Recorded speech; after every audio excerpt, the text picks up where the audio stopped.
Assalamualaikum warahmatullahi wabarakatuh. Jamaah sekalian rahimani rahmakumullahu ta'ala, alhamdulillah, segala puji bagi Allah, salat serta salam semoga senantiasa tercurah kepada Nabi kita Nabi Muhammad sallallahu alaihi wa ala alihi wasallam. Mari kita lanjutkan kajian rutin kita. Semoga Allah subhanahu wa ta'ala memberikan kepada kita ilmu yang bermanfaat dan pahala keistiqomahan.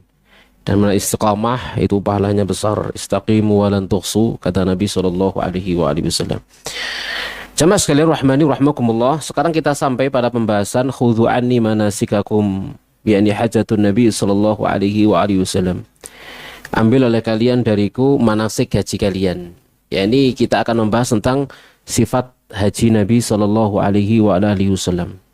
Hadis yang akan kita baca panjang sekali, ya, makanya saya tidak membaca teks daripada hadisnya, langsung saya akan bacakan terjemahannya biar tidak makan waktu yang panjang. Kalau dibaca Arab iso 2 kali pertemuan gak mari. Jamaah sekalian rahmani rahmakumullahu taala, khudhu anni manasikakum, ambil dari kalian manasik haji kalian. Ambil dariku manasik haji kalian. Ya, ini bicara tentang sifat haji Nabi sallallahu alaihi wasallam. Dalam hal ini Syekh Abdul Adim Badawi hafizahullahu ta'ala membawakan sebuah hadis yang diriwayatkan Imam Muslim dengan sanadnya dari Ja'far bin Muhammad, dari ayahnya dia berkata, kami masuk menemui Jabir bin Abdullah radhiyallahu ta'ala anhu. Ia bertanya tentang orang yang datang hingga sampailah kepada aku, lalu aku pun berkata, aku Muhammad bin Ali bin Husain. Jadi ternyata yang datang adalah siapa? Muhammad bin Ali bin Husain. Kemudian beliau mengarahkan tangannya ke kepalaku, kemudian membuka baju luarku dan baju dalamku, serta meletakkan tangannya antara kedua putingku, sedangkan aku pada saat itu adalah anak yang baru dewasa. Anak yang baru dewasa. Ini apa ini? Gulamun syabun. Anak yang baru mendekati usia balik, begitu maksudnya, ya.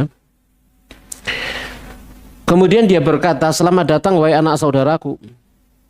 Bertanyalah apa saja yang engkau kehendaki. Maka aku pun bertanya kepadanya. Ia pada saat itu sudah buta. Waktu sholat mendatang, lalu ia berdiri dengan pakaian yang diselimutkan ke badannya. Setiap ia meletakkan pakaian itu di atas pundak, ujung-ujungnya terlepas kembali karena sangat kecilnya pakaian tersebut. Sedangkan selendang miliknya ia letakkan pada kayu tempat menggantung pakaian. Kemudian beliau mengimami kami. Setelah itu aku berkata, beritahukanlah kepadaku tentang haji Rasulullah sallallahu alaihi wasallam. Ceritakan kepada aku tentang bagaimana Rasulullah sallallahu alaihi wasallam berhaji. Lalu beliau pun mengisyaratkan dengan 9 jarinya dan berkata, sesungguhnya Rasulullah sallallahu alaihi wasallam tinggal di Madinah. Jadi akan menceritakan bagaimana sifat haji Nabi sallallahu alaihi wasallam sejak dari Madinah. Di mana Nabi tidak tinggal di Madinah. Beliau tinggal di Madinah, tidak pergi haji selama 9 tahun. Jadi selama tinggal di Madinah tidak pernah melakukan haji. Ya, kemudian pada tahun ke-10, ya setelah Fathu Makkah, diumumkan kepada halayak bahwa Rasulullah Shallallahu Alaihi Wasallam akan berangkat melaksanakan haji. Jadi ini haji pertama dan juga haji terakhir bagi Rasulullah Shallallahu Alaihi Wasallam. Ya, setelah setelah 9 tahun atau 10 tahun tinggal di Madinah. Ini haji pertama dan haji terakhir. Mau disebut haji wada, pisahan. Kemudian diumumkan bahwa Rasulullah SAW akan berangkat melaksanakan ibadah haji. Lalu kemudian datanglah ke Madinah manusia yang banyak. Begitu diumumkan Nabi Shallallahu Alaihi Wasallam akan berangkat haji, maka berduyun-duyun datang manusia, datang ke Madinah, mendatangi Nabi Shallallahu Alaihi Wasallam dan tentunya ingin ikut berhaji bersama dengan Rasulullah Shallallahu Alaihi Wasallam. Jadi semuanya hendak mengikuti Nabi Shallallahu Alaihi Wasallam dan mengerjakan seperti apa yang beliau kerjakan di dalam ibadah beliau berhaji. Lalu kami pun keluar bersama Rasulullah SAW hingga sampailah kami di Dzulhulaifah. Di Dzulhulaifah, ya, yang sekarang kemudian disebut Bir Ali, ya, masjid di sana. Di Dzulhulaifah. Di situ Asma binti Umaysh melahirkan Muhammad bin Abi Bakar. radhiyallahu taala anhu. Kemudian ia mengirim pertanyaan kepada Rasulullah sallallahu alaihi wasallam, apa yang harus aku lakukan? Maka beliau menjawab, irtasili, mandilah kamu, wastathfiri bi thawbin. Kemudian pakailah napa jenenge cawat ya, pembalut darah yang ada di kemaluan. Kan habis napa? Nifas, melahirkan, banyak keluar darah nifas, maka dipakaikanlah, kalau zaman sekarang pakai pembalut. Kemudian wastathfiri bi thawbin, ya gunakanlah tadi itu pembalut dengan kain, wa ahrimi, kemudian berihramlah. Jadi Asma binti Abi Bakar, Asma binti Umais, ya ibunya Muhammad bin Abi Bakar radhiyallahu taala anhu, sekalipun dalam keadaan nifas, maka tetap berihram, ya, tetap berihram. Jamaah sekalian rahmani rahmakumullahu taala, tetap meniatkan ihram. Kemudian menjaga kesucian dengan memasangkan, kalau zaman sekarang pembalut, ya, agar menahan tetesan-tetesan darah atau aliran-aliran darah yang keluar dari kemaluannya. Setelah itu beliau sholat di masjid, ya yang ada di sana, beliau sholat di sana dan menunggang kaswah, yakni onta beliau, hingga apabila onta itu telah sampai di Baita, aku memandang ke batas pandanganku di depan beliau dari para pengendara dan pejalan kaki. Dilihat saat itu pemandangan yang luar biasa, bagaimana Nabi Shallallahu Alaihi Wasallam diikuti oleh ribuan manusia. Ya, dari ada yang berkendara, ada yang berjalan kaki. Bisa kita bayangkan, yuk melaku toko Medina, ya, untuk berjalan melaksanakan ibadah haji. Ya pengelakon ini kan begitu ya. Ana sing naik onta, ana sing jalan kaki, mungkin gantian ya, pegel sing melaku numpak, sing mari numpak melaku, mungkin begitu, wallahu alam, ya. Begitu pula di sebelah kanan, kiri dan belakang beliau, melihat begitu banyak manusia mengikuti Rasulullah Shallallahu Alaihi Wasallam, dan Rasulullah SAW berada di tengah-tengah kami, Nabi Shallallahu Alaihi Wasallam dikelilingi oleh ribuan para sahabat radhiyallahu taala anhum ajma'in. Lalu kepadanya lah diturunkan Al-Quran, dan beliaulah yang mengetahui tafsirannya. Turun saat itu Al-Quran, kemudian beliau yang memahami tafsir daripada ayat tersebut. Tidak disebutkan di sini ayat apa yang turun. Kemudian apa yang beliau kerjakan, kami kerjakan pula. Jadi apapun yang beliau kerjakan ditiru semuanya oleh para sahabat radhiyallahu taala anhum ajma'in. Lalu beliau memulai dengan talbiyah yang mengandung makna tauhid, labbaik Allahumma labbaik, labbaik la syarika laka labbaik, innal hamda wan ni'mata laka wal mulk la syarika lak. Ya. Dan bacaan talbiyah ini jamaah sekalian rahmani rahmakumullahu taala dibaca saat apa? Mengawali ihram, sudah pakai baju ihram, kemudian sudah meniatkan ihram, ya, lalu membaca talbiyah. Namun sebagian orang zaman sekarang aneh-aneh dadi selawat talbiyah, ya, aneh-aneh gitu.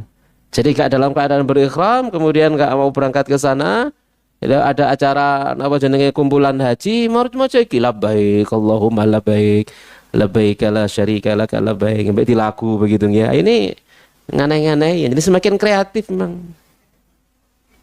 Ya, sesuatu yang tidak sesuai dengan sunnah Nabi Shallallahu Alaihi Wasallam menurut hawa nafsunya, semakin lama kan semakin kreatif. Manusia ini cerdas, berperadaban gitu ya. Kalau gak diatur sama syariat, gak bisa karepe dewi.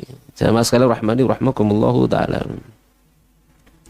Kemudian tatkala Nabi Sallallahu Alaihi Wasallam bertalbiyah, labbaik Allahumma labbaik, aku penuhi panggilanmu ya Allah. Labbaik la syarika lak labbaik, aku penuhi panggilanmu, tidak ada sekutu bagimu ya Allah.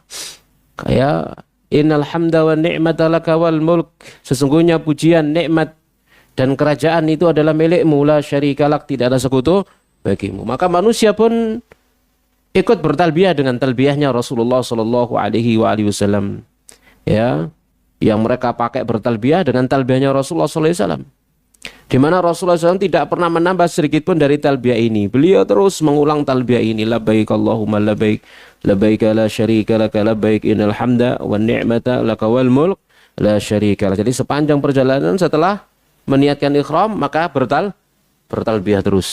Ya jamaah sekalian rahmani rahmakumullahu taala, ya. Jadi bertalbiyah terus. Baik. Kemudian Jabir radhiyallahu taala berkata lagi, kami tidak meniatkan kecuali haji. Kami tidak mengenal umrah hingga kami sampai di Ka'bah bersama beliau mengusap Hajar Aswad. Lalu beliau tawaf sambil berlari-lari kecil pada 3 putaran pertama. Jadi tawaf ya itu pada 3 putaran pertama berlari-lari kecil, ya, berlari-lari kecil. Itu kalau laki-laki, kalau perempuan enggak. Ya, itu untuk kaum laki-laki. Kalau perempuan enggak. Ya, kalau perempuan kan beda. Kalau dia lari-lari kecil pemandangannya beda. Ya, kalau perempuan lari kan pemandangannya beda kan gitu nggih. Nah, kan enggak. Kalau perempuan enggak lari-lari kecil. Ya, mas sekalian rahmani rahmakumullahu taala. Ya. Jadi kalau laki-laki bawa perempuan pun demikian, dia juga enggak lari-lari kecil. Kenapa? Iso ketinggalan bojone. Nah, kan begitu nggih. Jadi tempat tawaf 3 kali putaran pertama atau sa'i nanti pembahasan antara 2 tanda hijau. Maka disunahkan lari-lari kecil. Tapi perempuan enggak. Ya. Maka laki-laki yang bawa perempuan, bawa istrinya, bawa ibunya, bawa adiknya, yang mengikuti kaum wanita yang menjadi tanggungannya begitu ya. Yang ikuti mereka. Ya, tidak berlari-lari kecil. Ya, tidak berlari-lari kecil. Mungkin digabungkan ya sambil ngikuti mereka berlari kecil di tempat. Ngalon ini kayak aneh melaku padahal melaku di tempat ngikuti nama jenenge istrinya. Ya, apakah ya boleh-boleh saja. Sama sekali rahmakumullahu taala. Jadi berlari kecil pada 3 putaran pertama dan berjalan pada 4 putaran berikutnya. Ya, jadi berlari kecil pada putaran yang 3 putaran pertama, lalu berjalan biasa pada 4 putaran yang terakhir. Ya, jamaah sekalian rahmakumullahu taala. Nah, tatkala ini enggak disebutkan ya. Tapi enggak apa-apa, saya jelaskan. Jadi tatkala sudah sampai di dari tempat miqat tadi itu, ya sudah meniatkan ihram, kemudian bertalbiyah terus sampai melihat Ka'bah. Jadi bertalbiyah terus sampai melihat Ka'bah. Begitu sudah melihat Ka'bah, sudah akan memulai tawaf. Nah, saat jamaah sekalian rahmani rahmakumullahu taala berniat ihram tadi memakai baju ihram dalam keadaan 2 pundak ditutup. Dalam keadaan 2 pundak ditutup. Begitu sudah sampai di Ka'bah, di depan Ka'bah, mau melakukan tawaf, maka pundak kanan dibuka. Ya, pundak kanan dibuka. Jadi pundak kanan dibuka itu hanya untuk tawaf saja. Selain tawaf enggak. Gitu ya. Jadi tawaf tadi dalam keadaan pundak kanan dibuka. Jamaah sekalian rahimani rahmakumullahu taala. Lalu memulai dengan mencium Hajar Aswad kalau bisa. Memulainya dengan mencium Hajar Aswad. Bismillah Allahu Akbar, mencium Hajar Aswad. Kalau bisa.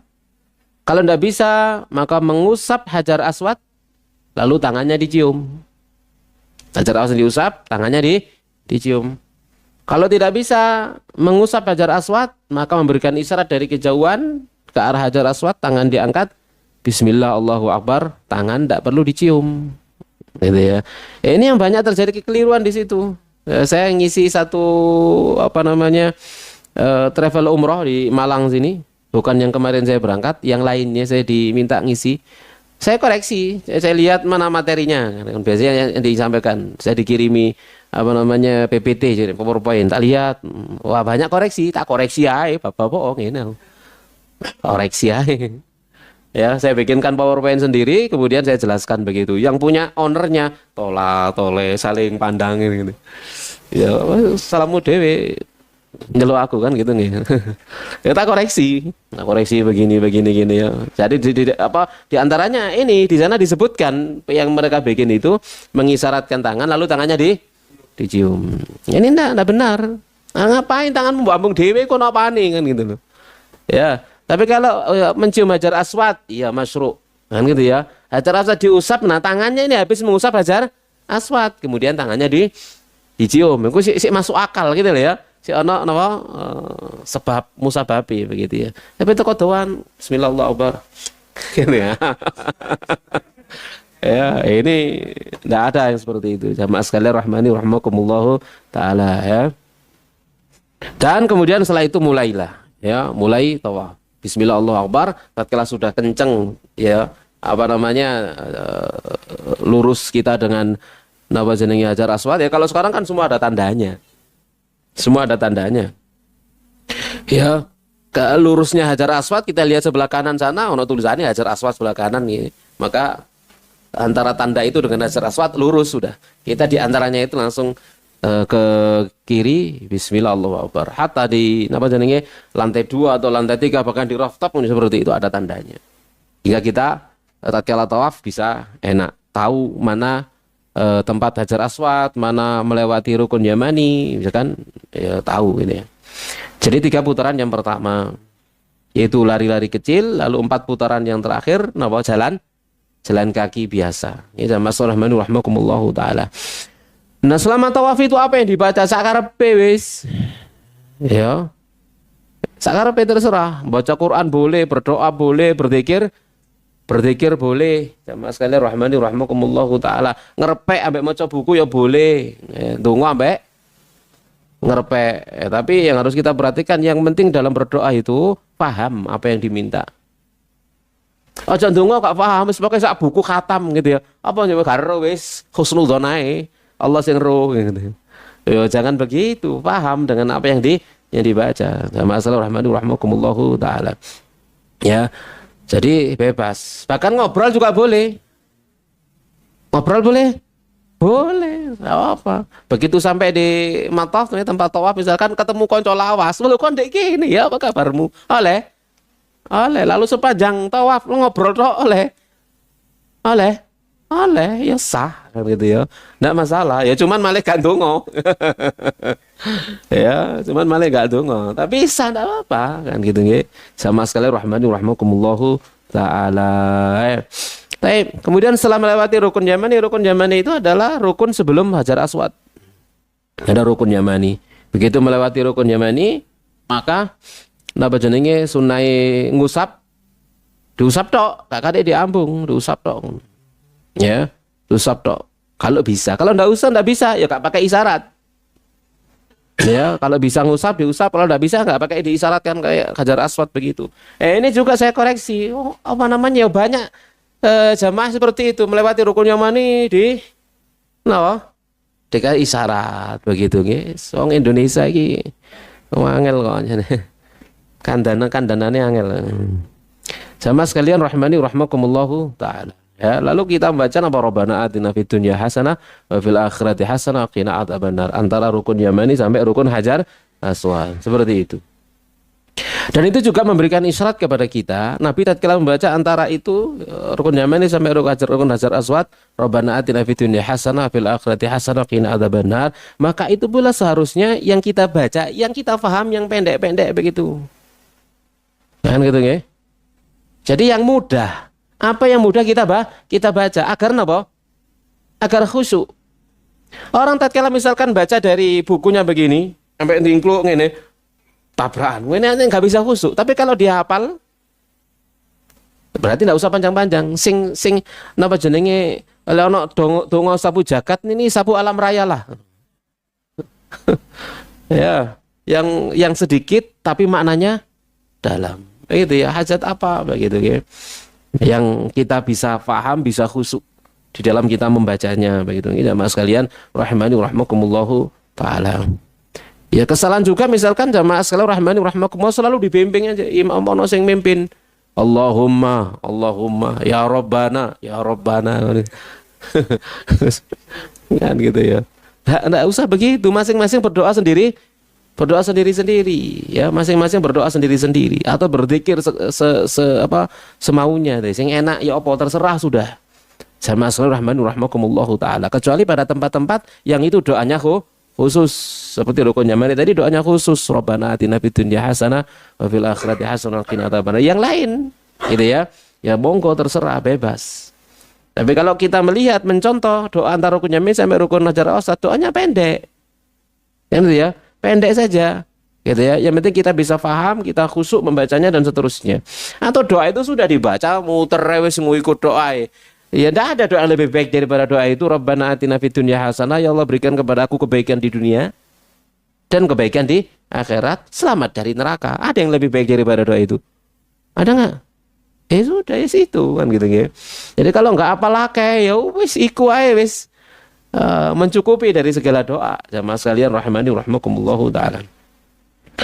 Tapi setelah selesai, kemudian pergi ke makam Ibrahim. Nabi SAW pergi ke makam Ibrahim alaihissalam. Makam itu maknanya nggon ngadeg, tempat berdiri, bukan makam. Bukan Nabi Ibrahim dimakamkan di sana, bukan begitu. Itu makomun, itu maknanya tempat berdiri. Jadi batu itu dulu dibuat oleh Nabi Ibrahim untuk ance-ance ngedekno Ka'bah. Itu maksudnya. Bukan makam. Ya. Nabi Ibrahim berdiri anci-ancian batu itu untuk menata bebatuan yang disusun untuk menyusun Ka'bah, bangun Ka'bah dengan Nabi Ismail. Ya. Jadi Nabi Ismail membawakan batunya, Nabi Ibrahim masang, begitu loh. Kira-kira begitu. Jadi Nabi Ibrahim anci-anci batu tersebut. Dan masalah rahmani rahmakumullahu taala. Sambil membaca watakhidu mim maqam Ibrahim musalla. Dibaca menuju makam Ibrahim sambil membaca watakhidu mim maqam Ibrahim musalla, dan jadikan tempat salat dari makam Ibrahim. Lalu beliau menjadikan makam Ibrahim berada antara beliau dan Ka'bah. Ya seperti sekarang. Dulu makam Ibrahim itu tempatnya dekat dengan Ka'bah, begini dekat. Jenenge digawe anci-anci. Ya gitu ya. Lah kalau di sana dibiarkan di sana sampai sekarang ngirimpeti wong toh. Wong tawaf, akhirnya dimundurkan mundur jauh dari Ka'bah, asli nih dekat dengan Ka'bah. Lalu ditarik mundur ke belakang, begitu nggih. Dari di makam Ibrahim itu. Jamaah sallallahu rahmani rahmakumullahu taala. Yang kemudian kita di Nabi sallallahu alaihi wasallam menjadikan makam Ibrahim ya berada antara beliau dan Ka'bah. Jadi Nabi sholat, depannya adalah makam Ibrahim, nah di sanalah Ka'bah. Nah kita juga pun demikian. Ya kalau bisa seperti itu, alhamdulillah. Kalau tidak bisa, maka ya di mana saja dari Masjidil Haram kita boleh sholat sunnah 2 rakaat setelah tawaf. Ya. Lalu perawi mengatakan, ayahku yakni ayah Ja'far si perawi yaitu Muhammad. Dan Muhammad sinten tadi bin Ali bin Husain. Berkata, aku tidak mengetahui ucapan ini kecuali dari Nabi Shallallahu Alaihi Wasallam. Beliau membaca dalam sholat 2 rakaat ini, Qul huwallahu ahad dan Qul ya ayyuhal kafirun. Rakaat pertama baca Qul ya ayyuhal kafirun, rakaat kedua membaca Al-Ikhlas. Itu 2 rakaat tawaf. Ya, 2 rakaat tawaf itu yang dibaca. Ya. Ojo maca ayat tasalu sampai an-naziat. Tahu? Lebih baik. Lebih baik enggak? Hah? Ya enggak. Kenapa? Karena Nabi tidak baca itu, gitu loh maksudnya. Nabi membaca Al-Kafirun dan Al-Ikhlas. Itu sunnah dari Nabi Shallallahu Alaihi Wasallam. Khudhu anni manasikakum. Ambil oleh kalian dariku manasik kalian. Ini bagian dari manasik. Jamaah sekalian, rahimani rahmakumullahu taala. Nabi menyuruh kita ngambil manasik beliau. Sudah apapun yang beliau lakukan, apa yang beliau baca, itu bacaan kita. Begitu. Ojo napa? Ya, nambah-nambahi. Ya, jangan nambah-nambahi. Jangan berijtihad sendiri sudah gitu loh. Kemudian beliau kembali mengusap Hajar Aswad. Jadi habis napa jenenge salat 2 rakaat tawaf, lalu beliau kembali ke Hajar Aswad. Ya, zaman sekarang wangel, uyel-uyelan kan begitu nggih. Jamaah sekalian rahmani rahmakumullah, tidak usah maksa-maksa. Tidak usah memaksakan diri. Kalau kita bisa, alhamdulillah bisa, ya tidak apa-apa. Kenapa? Tidak mengurangi apapun. Gitu. Tidak mengurangi apapun. Ya jamaah sekalian rahmani rahmakumullahu taala. Ya tidak usah desek-desekan begitu nggih. Menes sikut-sikutan, desek sampai nyikut. Nah, dosane nyikut luwih gede timbang ganjarane ngambung Hajar Aswad. Ya, kan gitu ya, karena menyakiti manusia. Lebih besar dosanya daripada pahalanya mencium Hajar Aswad. Jadi gak sumbut begitu. Apalagi ibu-ibu, waduh sampai nyewa napa jenenge calo Hajar Aswad, bayar 300 real. tak dikekep teko mburi digawa nang Hajar Aswad diambungno ngene. Ya kan jenenge maksiat di depan Ka'bah malah. Ya, bermaksiat di depan Ka'bah, maksiat di Masjidil Haram. Ya di napa jenenge dipegang orang yang bukan mahramnya. Salat di sana 1 rakaat 100.000 le maksiate piro coba? Wis gak sumbut belas wis. Ya, wis salam bayar oleh dosa. Wis ndak usah medenteng lah begitu ya. Delok ruame wis gak mungkin, ayo lanjut. Enggak usah. Napa jenenge memaksa. Ya mas sekalian rahmani rahmakumullahu taala ya, enggak usah memaksa. Itu bukan wajib, bukan rukun ya kan gitu ya. Jadi kalau bisa alhamdulillah, bisa ya sudah. Jadi kemudian beliau mengusap Hajar Aswad. Setelah itu beliau menuju Safa. Safa ya tinggal, kalau sekarang tinggal ke belakang gitu aja. Dari itu tadi napa jenenge habis sholat ya, rukun Hajar di belakang makam Ibrahim, kemudian mundur ke sana itu sudah Safa. Nah, tatkala mendekati Safa, Nabi membaca Innas Safa wal Marwata min sya'airillah. Sesungguhnya Safa dan Marwah adalah termasuk syiar-syiarnya Allah Subhanahu wa taala. Kemudian mengatakan abda'u bima bada Allahu bihi, aku memulai dengan apa yang Allah memulainya. Ayat tadi memulai dengan Innas Safa, berarti Safa dulu. Menuju Safa ya, abda'u bima bada Allahu bi, aku mengawali dengan apa yang Allah mengawali dengannya. Lalu beliau pun memulai dari Bukit Safa, menanjakinya sampai beliau melihat Ka'bah dan menghadap ke arah Ka'bah ya. Ini kisah ketok sih an ya, ketok sih an, nggak terhalang gitu ya. Jadi naik ke Bukit Safa saiki gak disebut mendaki soalnya wis roto gitu ya. Di keramik kabeh wis gak ketok bukite, kecuali sebelah sana yang dipager. Jadi naik ke Bukit Safa, kemudian melihat ke sebelah kiri, di sana Ka'bah itu ada di sebelah kiri kita. Ya, lalu kita membaca, lalu Nabi sallallahu alaihi wasallam bertakbir, mengucapkan kalimat tauhid.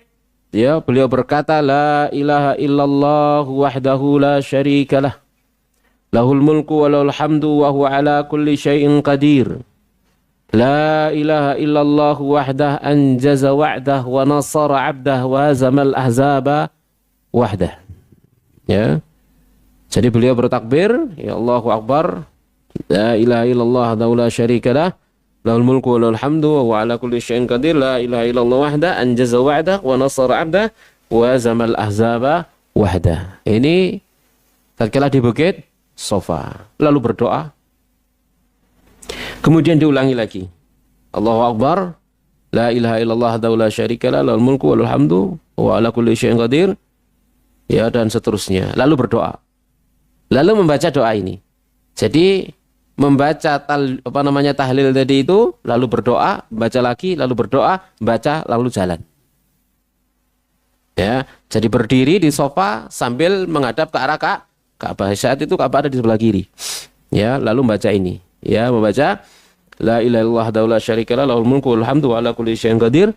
La ilaha illallah wahda anjaza wa'da wa nasara 'abda wa hazamal ahzaba wahda. Ini dibaca 3 kali. Di sela-selanya 2 kali membaca doa. Berdoa terserah. Kalau sekarang nggak sempat, nggak boleh berhenti. Kenapa? Macet. Macet kakean wong. Lah mandek wis langsung jegrek kono kan gitu nggih. Ya, maka ya sudah lanjut saja. Ya, sambil jalan dibaca. Ini lil maslahah begitu. Sudah ada penjaganya, ada askarnya. Haji, terus jalan haji. Ya, disuruh jalan, enggak boleh berhenti ya. Mamnu tawakuf, enggak boleh berhenti begitu. Sekalipun disunahkan kita berhenti sambil menghadap ke arah Ka'bah. Tapi kalau sudah dengar seperti itu sudah jalan saja. Jangan membuat kesulitan. Ya, karena kita urusan bukan diri kita sendiri, urusannya banyak orang. Kalau kita berhenti, apalagi serombongan berhenti, orang 100 berhenti gitu ya rombongannya, cegrek sing kono. Oh ya. Tambah rapet, itu sudah jalan aja terus begitu. Ya, apalagi pas musim haji, waduh tambah gak karu-karuan. Ya, orang begitu banyak, jutaan orang. Pada mandek pisan, waduh, bahaya itu membahayakan sekali. Berhenti itu bahaya. Ya mas sekalian rahmani rahmakumullahu taala ya. Baik, kita lanjutkan. Di sela-sela itu beliau berdoa dan mengulangi bacaan 3 kali. Kemudian beliau turun menuju Marwah. Hingga ketika kedua telapak kaki beliau menginjak perut lembah, beliau berlari-lari kecil. Nah, kalau sekarang nggak ketok wis. Perut lembah di pinggang lembah, ya, nggak ada, di kaki lembah nggak ada. Soalnya apa? Rata kabeh di plester kabeh kan begitu ya. Di keramik semuanya, di marmer semuanya. Nah, penggantinya 2 tanda hijau. Begitu kalau sekarang kita sudah ada di 2 tanda hijau, lampu hijau begitu ya, sehingga area itu berwarna hijau, maka beliau berlari-lari kecil, lari-lari kecil. Di 2 tanda hijau itu berlari-lari kecil, ya. Jamaah sekalian rahmani rahmakumullahu taala. Nah, ketika beliau mulai naik menuju Bukit Marwah, beliau berjalan hingga sampai ke Marwah. Melewati 2 tanda hijau, sudah tidak di area hijau, maka jalan biasa lagi sampai ke Bukit Marwah. Tatkala beliau sampai di Bukit Marwah, beliau melakukan apa yang beliau lakukan saat di Bukit Safa. Inna Safa wal Marwata min syairillah. Abda'u bima bada'allahu bihi. Lalu Allahu Akbar, lalu bertalbiyah. Baca tahlil tadi itu la ilaha illallah wa la syarikalah. Al mulku wal hamdu wa ala kulli syai'in qadir. La ilaha illallah wahda anjaza wa'da wa nasra abda wa azamal azaba wahda. Diulangi 3 kali, setelah-selahnya berdoa. Berdiri menghadap Ka'bah, itu Ka'bah ada di sebelah kanan. Tapi saya kira ketok, tidak kelihatan karena ada bangun. Cuman melihat ke arah kanan. Ya, karena Ka'bah ada di sebelah kanan, serong begitu ya, serong. Ya, jadi misalkan di sana sofa, kita melihat ke arah kanan, serong. Yang di sofa pun demikian. Tatkala kita melihat ke arah Marwah, maka serong ke kiri. Di situ kita melihat Ka'bah dan kita berdoa di sana. Ya, itu demikian sama. Kalau posisinya rame banget, tidak usah berhenti. Ya, tidak usah berhenti. Ya, dibaca aja. Dibaca zikirnya terus begitu. Ya, jamaah sekalian, rahimani rahmakumullahu taala.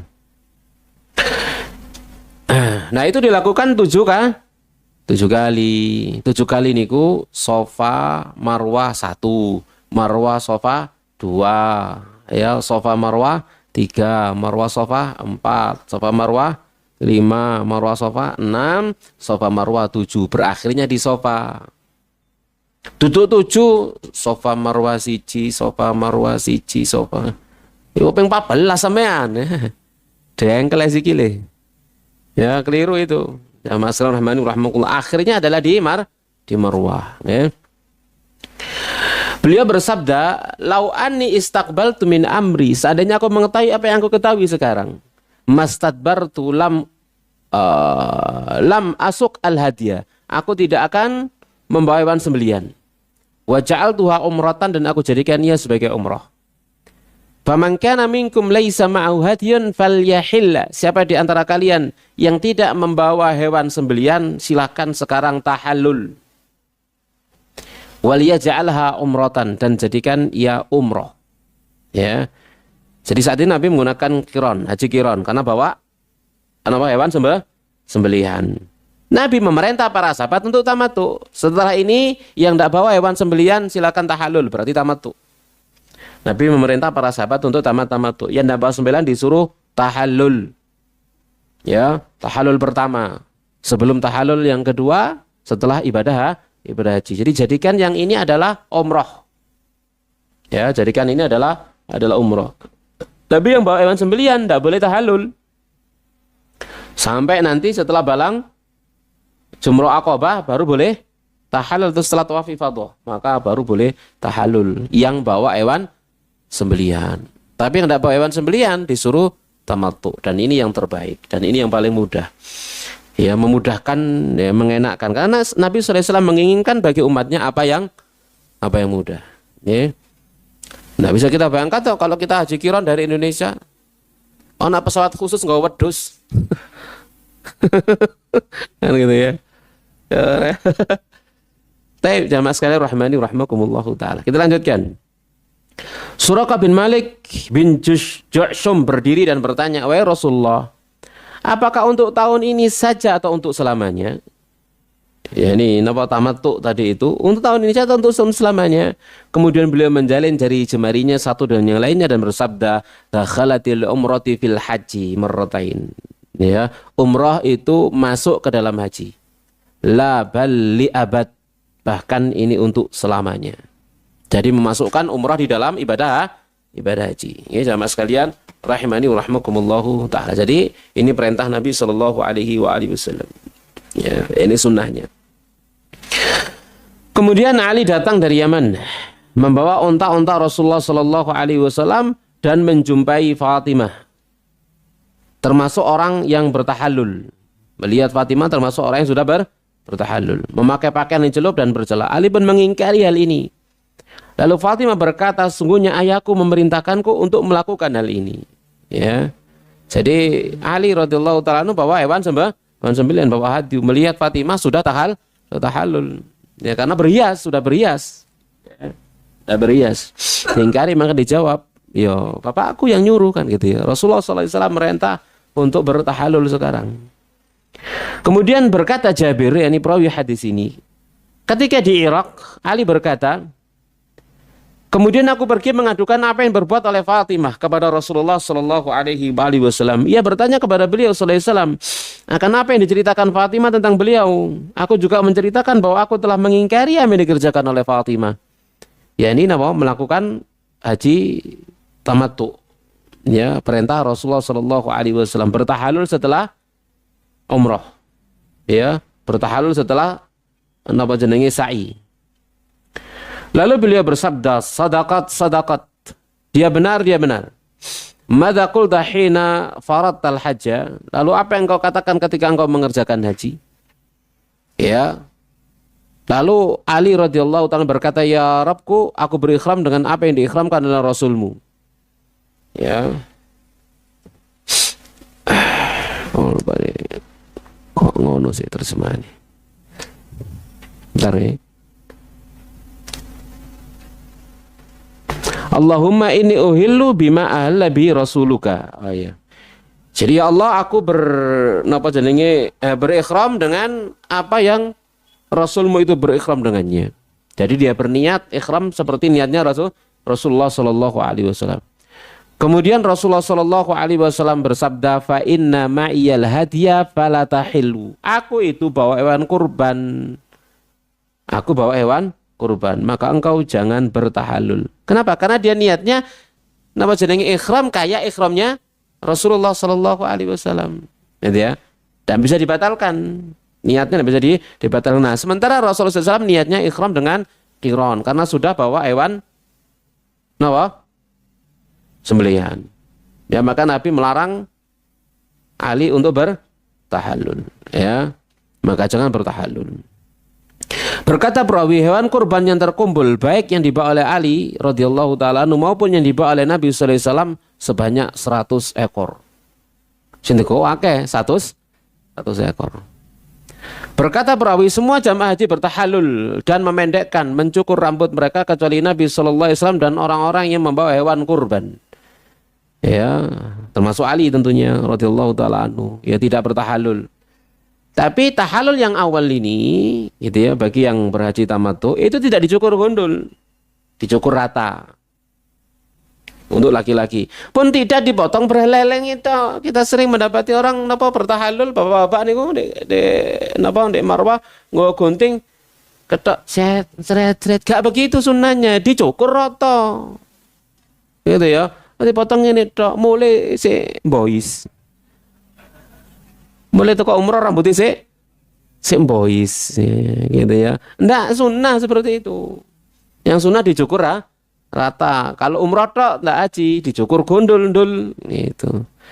Ya agar dapat keutamaan doanya Rasulullah SAW 3 kali. Ya didoakan rahmat 3 kali oleh Rasulullah SAW. Dicukur rata tok nggak digundul, cuma 1 doanya Rasulullah SAW. Terus gak dicukur rata ya gak digundul, gak ditungan sampai Nabi. Kalau tunganin Nabi SAW ini kerugian besar. Nah, mas sekalian rahmani rahmakumullahu ta'ala. Nah itu ya, maka pentingnya kan tatkala kita melakukan ibadah umrah atau haji itu bersama dengan apa yang sesuai dengan sunnah agar tidak macam-macam. Banyak sekali kesalahan-kesalahan yang dilakukan. Kita lanjutkan. Ketika tiba hari tarwiyah, hari apa? Tarwiyah tanggal 8, maka mereka semua berangkat menuju Mina. Mereka memulai manasik haji. Mereka sudah menggunakan baju ikhram, ya, dan sudah berniat ikhram menggunakan baju ikhram di tempat masing-masing, tidak keluar dari tanah haram, sudah dari sana. Ya, samanya dengan penduduk Mekah. Tatkala mereka hanya menggunakan hanya haji saja, dengan haji ifrad hanya haji saja, maka mereka juga pun demikian berikhram dari rumah-rumah mereka, tidak perlu keluar ke tanah haram. Ya, mereka penduduk Mekah biasanya begitu, menggunakan haji ifrad. Ya, jamaah sekalian rahmani rahmakumullahu taala. Kita lanjutkan. Rasulullah SAW menaiki tunggangannya, kemudian setelah tiba beliau mengimami mereka sholat duhur, asar, maghrib, isya dan subuh di Mina. Menginap di Mina, ini sunnah. Ya, kalau apa namanya jamaah haji kita, masya Allah, ya, wis gak nginep-nginepan tanggal 8 langsung budal. Tanggal 8 bukan nginep di Mina, tapi berangkat ke Arafah. Oh, ini kan menyelisih sunnah. Nabi SAW itu sholat duhur, asar, maghrib, isya, subuh di Mina. Ini Nabi SAW. Ya, dan banyak jamaah haji dari negeri kita, gitu ya, yang KBI-nya itu tidak mengamalkan sunnah, langsung tanggal 8 berangkat ke Mina. Apa? Gak sesel-seselan. Ya mesti ayo nyari durung wayahe berangkat. Betul ya. Durung wayahe berangkat ya mesti ayo ijenan kan gitu nggih. Golek gampange gitu ya. Sampai sana cek budale enak, gak sesel-seselan gitu misalkan begitu, atau yang semacamnya mesti ayo nyari durung wayahe berangkat. Sama dengan balang jumroh yang ngono. Balang jumroh harusnya kan ba'da zuhur. Sebelum dhuwur wis balang jumroh apa enak niki gak padet ya mesti ae soalé durung wayahe. Wis ngawur tok.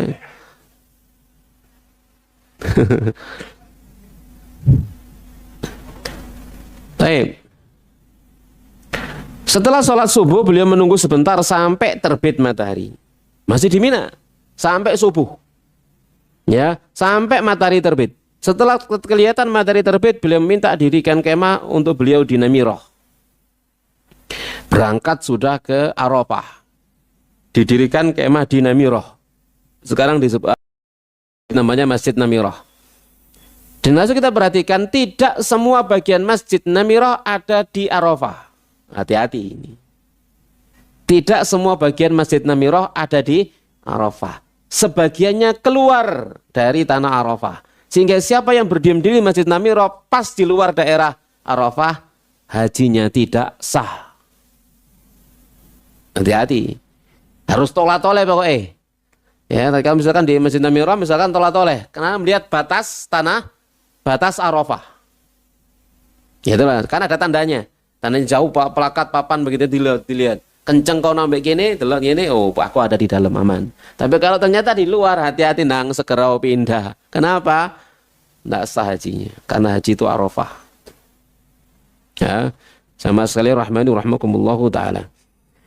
Jadi didirikan masjid kemah beliau di Namirah. Lalu Rasulullah SAW kemudian mulai bertolak berangkat menuju Arafah.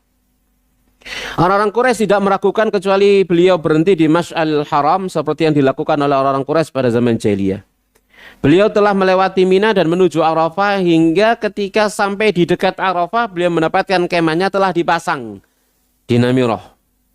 Telah dipasang oleh para sahabat. Jadi ada para sahabat yang sudah berangkat lebih dulu untuk menyiapkan bagi Rasulullah Shallallahu Alaihi Wasallam.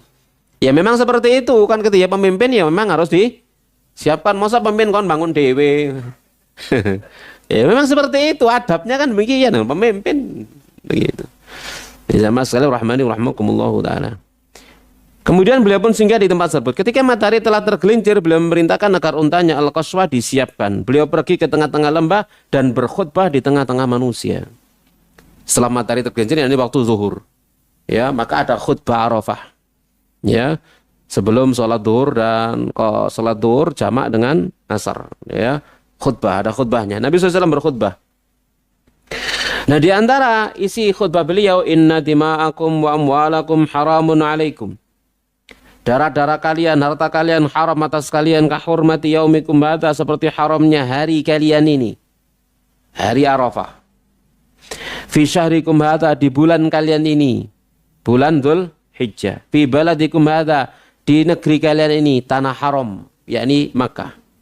Ala kullu syai'in min amril jahiliyah, ingat segala sesuatu dari urusan jahiliyah, tahta qadamayya, ada di bawah kedua tapak kakiku, maudhu'un, diletakkan. Artinya apa? Segala perkara jahiliyah wis gak payu. Gitu ya, sudah ndak laku. Diinjak sama Nabi sallallahu alaihi wasallam. Wa dima'ul jahiliyati maudhu'ah, darah-darah jahiliyah telah diletakkan, dihapus. Wis ndak ada dendam, ndak apa, udah habis semuanya. Wa inna awwala damin adau min dima'ina damu ibni Rabi'ah ibn al-Haris. Dan darah pertama yang kuletakkan, ya, darah pembunuhan pertama yang dilupakan, tidak dihukum dari darah kita adalah darahnya Ibnu Rabi'ah bin Al-Haris. Kana mustardian fi Bani Sa'din faqatalathu Hudzailun. Ya, di mana ia disusukan di Bani Sa'ad lalu dibunuh oleh Hudzail. Ya, dibunuh oleh Hudzail. Sudah dihapus, ya, tidak diberlakukan lagi. Riba Abbas Ibni Abdul Muttalib. Mana tadi? Wa awwalu riban adau ribana. Dan riba jahiliyah yang telah lalu pada masa jahiliyah telah dilupakan. Riba pertama yang dilupakan, yang ini tidak dihukum, adalah riba kita, riba Abbas bin Abdul Muttalib. Semuanya dilupakan, tidak dihukum, sudah tidak ada. Gitu ya. Artinya apa? Islam itu menghapus dosa-dosa masa lalu sudah. Tatkala masuk Islam sudah tidak ada. Ya, ataibu minadz-dzambi kaman la dzamba lahu. Orang yang bertobat dari dosa seperti orang tidak punya. Jadi masa lalu dihapus sudah dengan Islam. Masa jahiliyah dihapus dengan Islam. Segala kejahatan-kejahatan yang terjadi di masa jahiliyah dengan Islam dihapus. Sudah tidak ada tuntutan sama sekali. Ya, semuanya dilupakan, tidak dihukum. Maka bertakwalah kepada Allah mengenai hak wanita. Sesungguhnya kalian telah mengambil mereka dengan amanah dari Allah, dan kemaluan mereka menjadi halal bagimu dengan kalimat yang ijab qabul yang diperintahkan oleh Allah. Hakmu atas mereka adalah mereka tidak boleh mengizinkan orang yang kalian benci menginjakkan kaki di rumah kalian. Apabila mereka mengerjakan hal ini, pukullah mereka dengan pukulan yang tidak menyakiti. Hak mereka yang menjadi kewajibanmu adalah memberi mereka nafkah dan pakaian yang pantas. Aku telah meninggalkan di tengah kalian sesuatu yang bila kalian berpegang teguh kepadanya, kalian tidak akan tersesat, kitabullah, ya, dan kalian akan ditanya tentang aku, apa yang akan kalian katakan? Artinya ditanya tentang aku, apakah aku sudah sampaikan risalah ini kepada kalian? Maka para sahabat menjawab, kami bersaksi bahwasanya engkau telah menyampaikan risalah Rabbmu, engkau telah menunaikan amanah dan telah menasihati umat. Kemudian Rasulullah Shallallahu Alaihi Wasallam bersabda sambil mengacungkan telunjuk ke langit. Kemudian beliau bersabda, Allahumma syahad salasa marrat. Ya Allah saksikan sampai tiga kali. Kemudian setelah khutbah lalu adzan dan qomat. Beliau salat duhur, kemudian qomat dan salat asar, ya, dengan dikosor jamak takdim. Duhur 2 rakaat, asar 2 rakaat. Dan ini manasik. Ini adalah manasik, bagian dari manasik. Hatta sekalipun penduduk Mekah juga qosor. Ya, sekalipun di Mina qosor, karena ini manasik. Ini bagian dari manasik. Jamaah sekalian rahmani rahimakumullah taala. Jadi jamak qosor takdim ini manasik. Ya, jangan kemudian waktu nisik dawa aku salat duhur patang rakaat, asar petang rakaat untuk pada waktunya masing-masing. Ini meteges jenenge. Ya, itu namanya meteges. Ya. Beliau tidak melakukan sholat apapun lagi di antara keduanya. Tidak ada sholat di antara keduanya. Lalu beliau menaiki kendaraan menuju ke tempat wukuf. Beliau merapatkan perut untanya Al-Qaswa ke batu besar. Lalu beliau berhenti di jalan besar dan menghadap kiblat. Beliau terus wukuf hingga matahari terbenam. Rona kuning sedikit demi sedikit mulai menghilang dan matahari benar-benar tenggelam. Jadi beliau berdoa panjang sambil saat itu. Beliau membonceng Usama di belakang kemudian mulai bertolak. Usama dibonceng oleh Nabi sallallahu alaihi wasallam. Menunjukkan apa? Hah?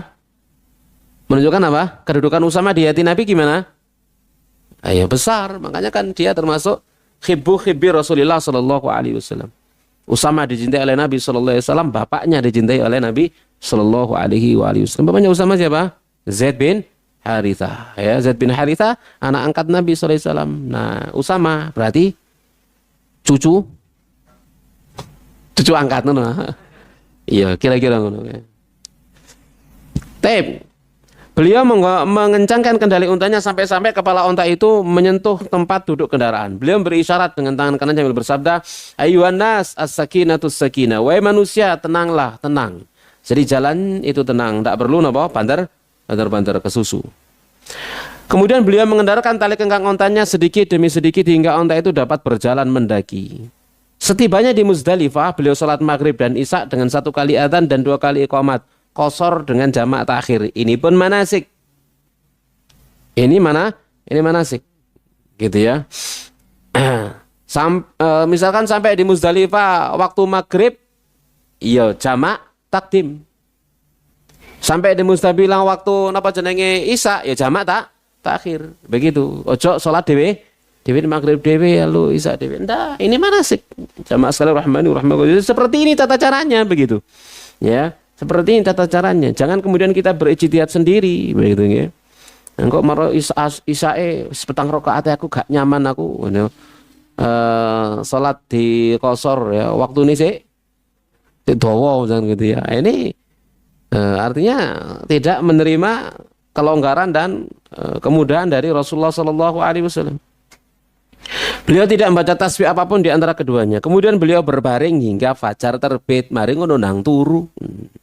Habis sholat tidur. Habis sholat tidur sudah. Istirahat sampai fajar. Ya, istirahat sampai fajar. Makanya dari Muzdalifah geledakan kabeh wis. Ya, geledakan kabeh. Sama sekali rahmani rahimakumullahu taala. Beliau salat subuh ketika waktu subuh sudah tampak jelas dengan sekali adzan dan qomat. Setelah itu beliau berangkat dengan untanya, yakni Al-Qaswah, hingga ketika sampai di Masy'aril Haram, beliau menghadap ke kiblat. Lalu membaca doa, takbir dan tahlil kepada Allah Subhanahu wa taala.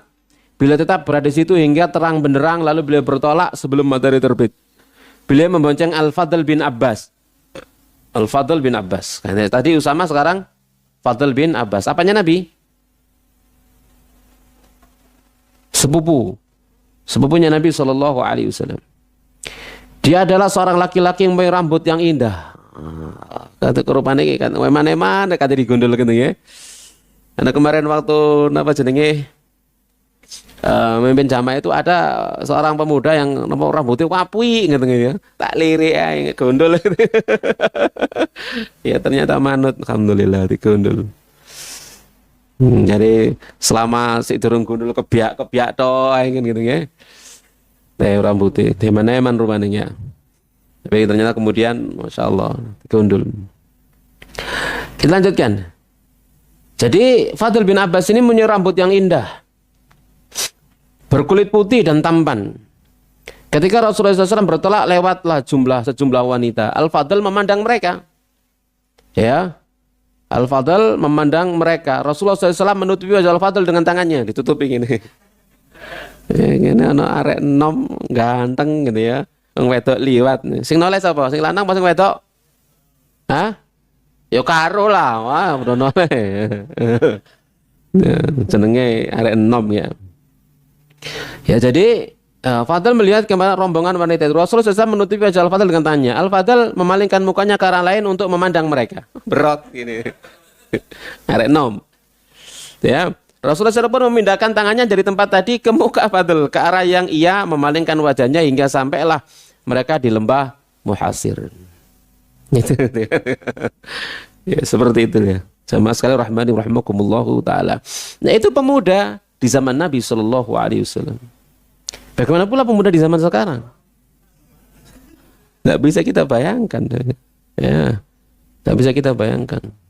Dan di zaman Nabi SAW saat itu kaum perempuan yang lewat semuanya berhijab syar'i. Karena sudah turun ayat perintah untuk berhijab kan begitu. Zaman sekarang subhanallah. Di situ Rasulullah SAW mempercepat kendaraannya sedikit dan milih jalan tengah yang keluar menuju Jumroh Aqobah. Karena Wadi Muhasir itu tempat apa?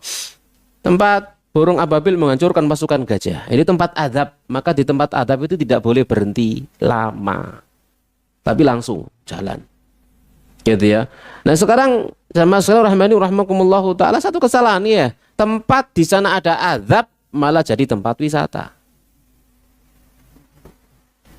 Ya, tadi malah jadi tempat wisata. Padahal tidak boleh berhenti lama. Nabi SAW melewati Wadi Muhasir langsung jalan cepat. Ya, tidak berhenti. Jamaah sekalian rahimani rahimakumullahu taala ya. Jadi Nabi itu memalingkan wajahnya. Ya, Nabi memalingkan wajahnya. Nabi itu mempercepat, ya. Mempercepat kendaraannya sedikit dan memilih jalan tengah yang keluar menuju Jumroh Kubro, yakni Jumroh Aqobah. Setibanya di Jumroh dekat pohon, beliau melempar 7 kali dengan batu-batu kecil. Jadi ada Jumroh Sughra, Wusta, Kubro. Nah, Kubro ini disebut Aqobah, yang paling dekat dengan arah Masjidil Haram. Tapi wato ya. Cuman yang sebelah sana gitu ya. Jadi tanggal 10 ini setelah dari Muzdalifah, maka Jumroh Aqobah itu melewati 2 Jumroh Sughra Wusta langsung ke pojok. Ya, menuju Jumroh Aqobah. Melempar batu, melempar jumroh itu 7 kali. Dan ingat ya, itu manasik, duduk ngantemi setan. Itu manasik, bukan ngantemi setan. Ndak ono niat ngantemi setan di sana, ndak ada. Itu manasik. Gitu ya. Sono wong mangkel wis pokoke niate ngantemi setan. Gitu kentekan watu sandale diantemno. Subhanallah gitu. Ono ngentuk watu gede-gede ngene. Lah kena kancane to. Gitu ya. Jadi itu bukan melempari setan, itu manasik. Itu ta'budiyah. Ya, bukan ngantemi setan. Ini kita perhatikan, bukan ngantemi setan, itu manasik. Ya, itu tata cara rangkaian ibadah. Tidak ada kaitannya sampai setan. Kalau mungkin sejarahnya iya sejarahnya begitu kemudian jadi syariat. Tapi setannya gak ada kuno sana. Nah, setan ro, waduh aku lo nek kene ben apa ibadah aja aku diantemi ngali ae lah ngono ah. Ya opo ta ngomong iki.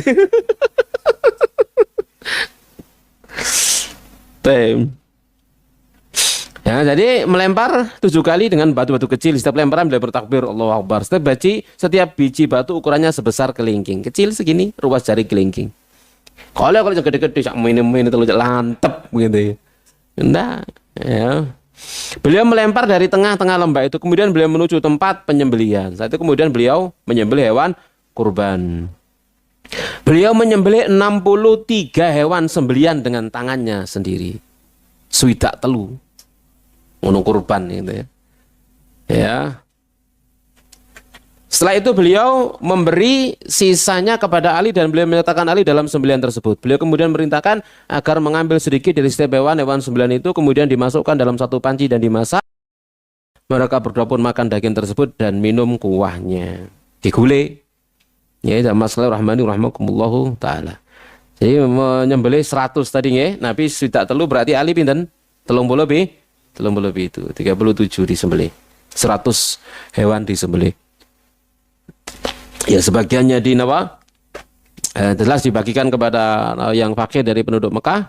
Kemudian di sini Nabi SAW juga mengambil sebagiannya untuk dimakan.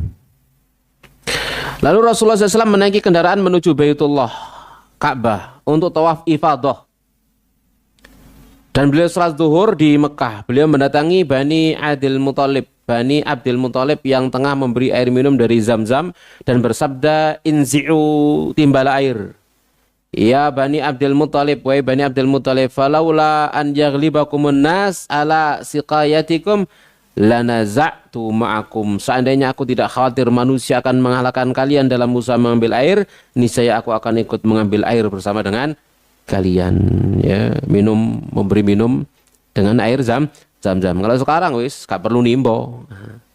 Siap sudah ya. Di Masjidil Haram, di luar sudah tinggal minum kita. Nggih, jamaah sekalian rahmani rahmakumullahu taala. Lalu mereka pun menyodorkan kepada Rasulullah SAW setimba air dan beliau meminum air tersebut. Ya, meminum air tersebut. Lalu tawaf ifadah. Ya, kemudian tawaf ifadah. Ya sama dengan tawaf tadi itu yang umroh, ini tawaf apa namanya ifadah. Nah, tawaf ifadah boleh dalam keadaan sudah bertahalul, boleh. Ya, boleh sudah dalam keadaan bertahalul, ya. Tadi habis balang jumroh Aqobah, tadi sudah boleh tahalul sebenarnya. Sehingga kemudian ke Masjidil Haram, tawaf ifadah sudah dalam keadaan apa pakai baju biasa. Ya terserah, itu semua terserah. Jamaah sekalian rahmani rahmakumullahu taala, apa yang mudah. Taib. Ya kalau bawa hewan sembelian ya berarti setelah menyembelih baru bertahalul, ya. Taib. Berkata Imam Nawawi dalam Syarah Sahih Muslim, ini adalah hadis yang mulia mengandung beberapa pelajaran dari kaidah-kaidah yang penting berharga. Berkata Al-Qadhi, para ulama telah banyak memperbincangkan kandungan fikih hadis ini. Dari hadis ini Abu Bakar Al-Mundhiri telah menulis 1 juz kitab tebal dan beliau telah mengambil dari hadis ini 150 sekian macam hukum fikih. Seandainya didalami lagi, niscaya akan lebih sedikit dari jumlah tersebut. Jadi itu jamaah sekalian, hadis yang panjang tentang sifat haji Nabi Shallallahu Alaihi Wasallam. Punya gambaran? Gampang nggak? Hah? Gampang ya? Gambarannya ini mulai dilakoni akeh wonge akeh bareng ini lek bingung bareng lek bingung bareng ya mas sekalian rahmani rahmakumullahu taala. Jadi itu gambarannya ya, nanti pertemuan berikutnya kita akan bahas tentang sunnah haji ya dan seterusnya insyaallah taala ya, tentang sunnah tawaf. Dan itu tadi itu gambaran sifat haji Nabi secara umum seperti itu ya, secara umum seperti itu. Jadi kalau kita gambarkan misalkan dengan haji kita pertama tuh dari Indonesia ya, maka kalau yang langsung menuju Madinah berarti nanti dia berihramnya dari Bir Ali, dari Dzulhulaifah. Kalau ternyata kita langsung menuju Mekah, maka nanti kita akan mendarat di Jeddah. Nah, sebelum mendarat di Jeddah kita sudah harus berihram di pesawat. Ya sudah harus berihram di pesawat. Ya, kemudian setelah kita berihram ya, maka menuju Mekah, kemudian kita tawaf, lalu sholat, tawaf, kemudian kita sa'i, setelah sa'i tahallul. Karena haji tamattu. Tahallul dengan memotong pendek tapi tidak mencukur gondul. Hari tarwiyah ini tanggal 8 kita niat ihram kembali. Kemudian kita mabit di Mina, sholat duhur, asar, maghrib, isya, subuh di Mina ya, tanggal 8. Setelah matahari terbit kita berangkat menuju Arafah ya, kita wukuf di Arafah, sholat duhur dan asar dengan jamak takdim, jamak qashar, jamak takdim, mendengarkan khutbah Arafah ya, lek ono sing nerjemah di rungono, kadang-kadang juga bikin khutbah sendiri. Jamaah dengan bahasa ya, bahasanya sendiri, bikin khutbah sendiri, KBI atau kelompok-kelompok ibadah haji bikin sendiri. Kemudian setelah matahari tergelincir, setelah terbenam ya, kemudian berangkat menuju Muzdalifah. Di Muzdalifah sholat maghrib dan isya jamak takhir, tidur istirahat sampai subuh. Habis sholat subuh di Muzdalifah, kemudian berangkat menuju Mina. Berangkat menuju Mina untuk jumroh Aqobah. Langsung jumroh Aqobah ya, langsung jumroh Aqobah. Kemudian setelah jumroh Aqobah kita boleh tahallul. Udah boleh tahallul. Ya, kemudian berangkat ke Masjidil Haram. Jalan aja lakuin Masjidil Haram. Ya. Enak melakukan ini, enak melakukan. Ya, tapi lumayan kemeng nih. Ya, jalan dari Jumroh Aqobah dari Mina menuju Masjidil Haram. Karena sekarang sudah ada jalannya, Thoriq Musa namanya, Thoriq orang para pejalan kaki. Sudah ada jalurnya. Jadi jalur dari Masjidil Haram sampai ke Mina, sampai Muzdalifah, sampai ke Arafah, sudah ada jalurnya. Enggak mungkin kesasar. Mlaku ae. Pemene akhire wangi wis. Seru ya. Seru ya, nangis. ya, mengharukan. Kemudian setelah itu jamaah sekalian rahmani rahmakumullah, sampai di Masjidil Haram, kemudian tawaf ifadah namanya. Ya, tawaf ifadah. Lalu sholat 2 rakaat, kemudian setelah itu sa'i lagi. Ya, setelah sa'i karena tadi sudah tahallul, tidak ada masalah ya. Ya sudah, selesai. Itu rukun-rukun haji sudah terpenuhi. Kemudian setelah itu kembali ke Mina. Besok tanggal 11 balang jumrah, sughra, wusta dan kubro. Ba'da zawal. Ingat, setelah matahari tergelincir, ba'da zuhur. Gitu ya. Rame tadi mesti ae iku waktune kabeh mikire padha. Soalnya itu waktunya. Ojo sebelum tur, apa meneh sebelum subuh. Ngomong sebelum subuh sepi mesti ae durung waktune. La haula wala quwata illa billah. Golek enake subhanallah. Ya. Jadi balang jumrah ya. Sughra, wusta, kubro. Hari tanggal 11. Tanggal 12 3 hari. 11, 12, 13 melakukan hal yang sama. Kalau tidak segera safar. Setelah itu selesai sudah ibadah haji selesai. Seperti itu gambarannya. Sudah dipahami gambarannya? Gampang toh? Gampang. Semoga kita semua bisa beribadah haji. Amin ya Allah. Taib, ada pertanyaan? Oke.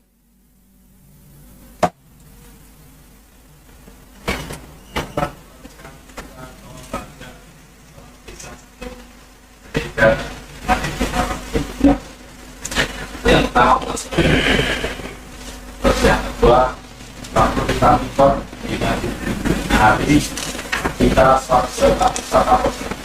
Ya apa? waktu kita impor ambil di hari berkat Salat 2 rakaat salat apa? Salat sunnah. 2 rakaat salat sunnah ya. Salat tahiyatul masjid boleh, gitu ya. Salat sunnah wudu boleh karena ada di masjid. Boleh. Nah.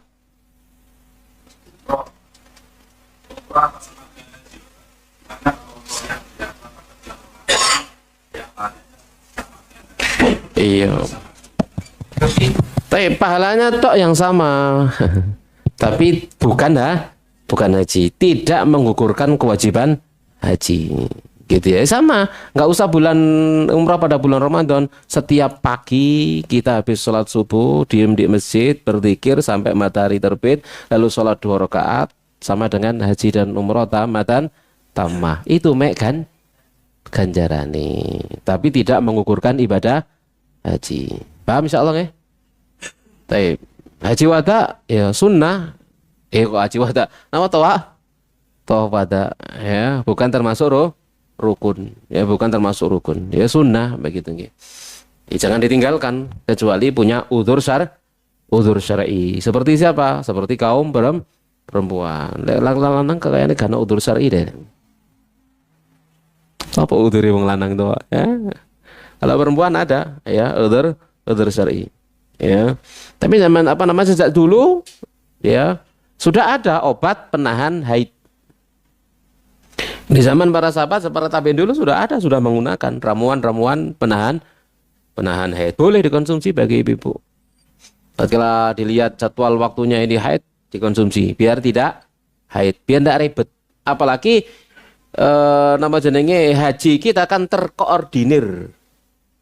Terkoordinir maksudnya apa? Ada ikatan jadwal. Jadwal pulang wis ono.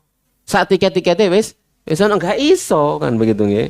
Jadi semua sudah terkait dengan jadwal. Ini enggak kayak zaman dulu. Kalau zaman dulu haid ya haid to, dinteni sak suci nih, saiki ya enggak iso. Enggak bisa begitu. Ya iso bendol bengkak sembarang.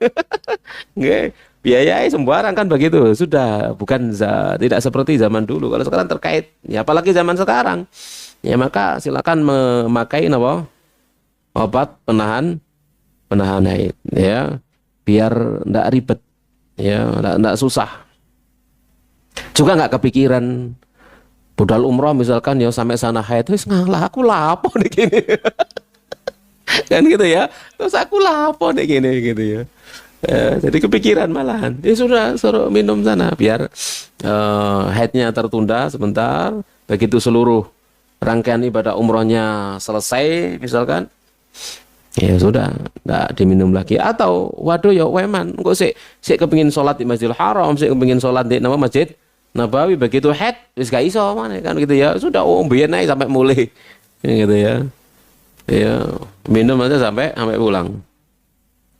Ya, pengalaman kemarin saya bawa istri, ya dia waktunya haid. Terus tak suruh konsultasi dengan bidan, lalu dapat resep ke dokter untuk beli obat penahan haid. Jadi selama di sana diminum terus. Ya, sampai pulang, ya. Begitu nggak diminum, wis ya. Kayak apa delen apa jenenge? Iya sudah ya. Nah, kumpul kabeh wis pior-pioran ya. Tapi itu lil maslahah, itu untuk kemaslahatan, boleh, tidak ada masalah. Ya jamaah sekalian rahmani rahmakumullahu taala. Ada lagi jamaah yang kemudian ngepel saya, Ustaz saya punya masalah gini, podo ame bojoku ngomong dhewe gitu. Nggih, mangga. Itu udah langsung tuh gimana Pak Ustadz? Misalkan selisih sehari gitu. Napa nih Kak? Gimana maksudnya? Enggak, kalau misalkan kita udah lakon gitu Pak Ustadz ya, itu biasanya kan langsung tahalul. Terus itu selisih sehari itu gimana? Lah kalau belum tahallul ya belum halal semuanya.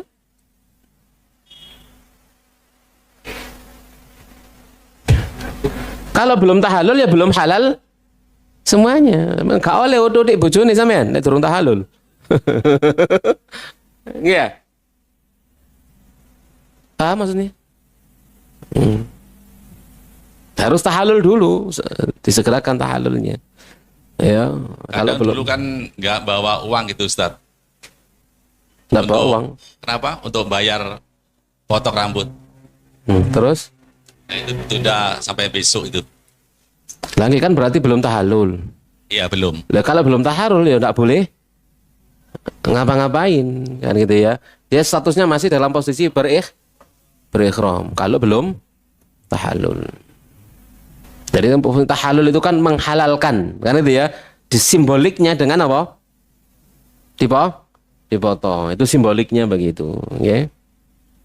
Kalau nggak bawa uang ya bisa apa? Nilirek. Nah, kan. Ya pinjem gitu ya. Atau anak ketua rombongan Pak aku akan waduh ya Pak. Bayaran Pak. Tapi demikian jamaah sekalian rahmani rahmakumullah, apa yang bisa kita bahas semoga bermanfaat untuk kita semuanya insyaallah. Pertemuan berikutnya kita lanjutkan dengan poin-poin penting. Kita akhiri wassallallahu ala Muhammadin wa ala alihi washabihi ajma'in. Subhanakallahumma bihamdik asyhadu an la ilaha illa anta astaghfiruka wa atubu ilaik. Wassalamualaikum warahmatullahi wabarakatuh.